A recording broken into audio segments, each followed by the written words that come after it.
આજે મારે એક વાત કરવી છે જે આપણે નાનપણથી જ સાંભળતા આવીએ છીએ, વ્યવહાર.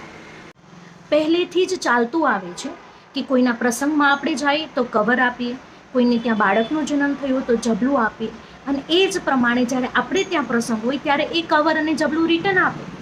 હું એમને ત્યાં જાઉં ત્યારે એ મને ક્યારેય ખાલી હાથે ના આવવા દે, એટલે એના દીકરા દીકરીને તો મારે આપવું પડે ને. આવું આપણે નાનપણથી જ સાંભળતા આવીએ છીએ. અને હું આ જ્યારે વિચારું છું ને ત્યારે મને એક સવાલ આવે કે આ બધું કે પછી ફરજ. મને લાગે છે આજની જનરેશન મોડર્ન હોવા છતાં આ જ સિસ્ટમ ફોલો કરે છે. જેમ કે ફ્રેન્ડ્સના મેરેજ, ગિફ્ટ તો એ પ્રમાણે આપવાની, કલીગના બર્થડે, ટ્રીપ તો આપવી જ પડે.